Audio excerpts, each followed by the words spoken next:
Number 111 in the Radiance range is Nomad, part of this two-pack Patrick Tam set. This is a 1982 film which basically follows four carefree adolescents as they're moving into adulthood reluctantly, and they are finding love and relationships. And there is something very mesmeric about this tale as we watch the characters slowly get to grips with each other, realise they have feelings and push the emotions forward. It becomes a really kind of fascinating and impactful film, one that I couldn't take my eyes away from and wasn't quite sure where this was going, because there is a melancholic feeling to this. There is this exuberance of youth where the possibilities are endless and they could go and do anything they want. 20歲你都睺，係馬道高個妹啊，得14歲咋，好似話有咗喎。There's this looming weight of inevitability hanging over their heads. They feel as if they are on a limited time span, not being able to continue this. They're almost fighting against the future, and it's that kind of feeling in the film that comes across so strongly. Now, there is certain narrative aspects to it that are almost forced into the story later on, and they become a sort of distraction, and also leads to one of the most crazy, out of left field, did not suspect the endings I have ever seen.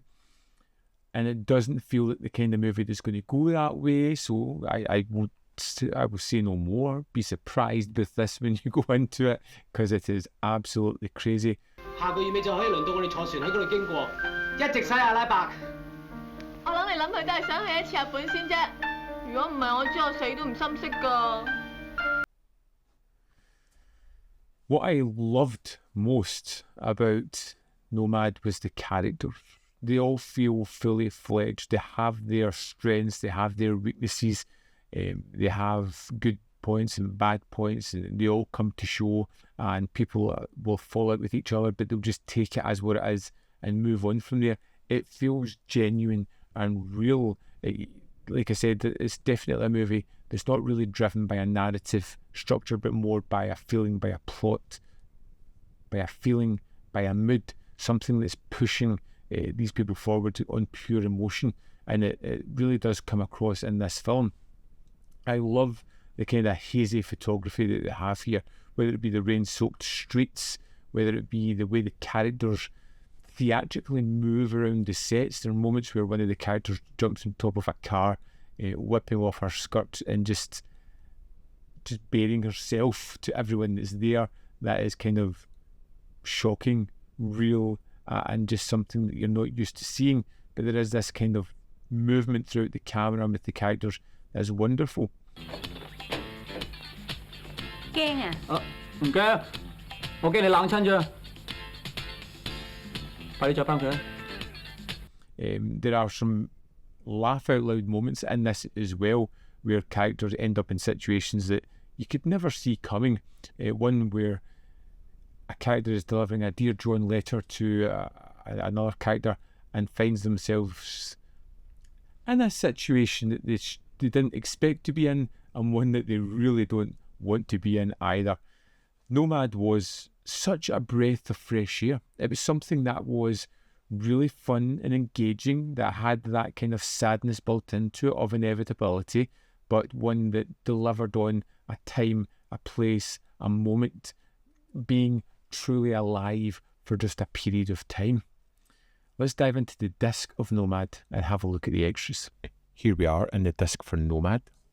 Let's go to the special features. First up, we have Tony Raines.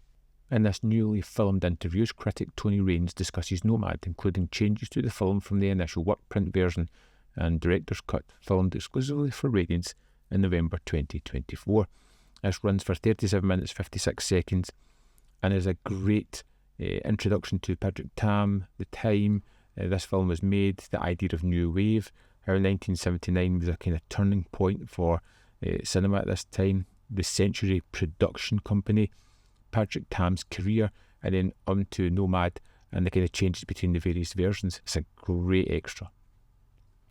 Next, we have Stanley Kwan. In this newly filmed interview, assistant director Stanley Kwan discusses his start in the film industry and his work on Nomad, which runs at 7 minutes 55 seconds.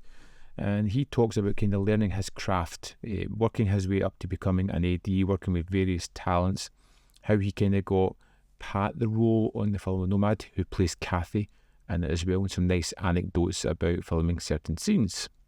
Next, we have Dennis Yu. In this newly filmed interview, producer Dennis Yu discusses Nomad and working with Patrick Tam, and this runs at 12 minutes 20 seconds.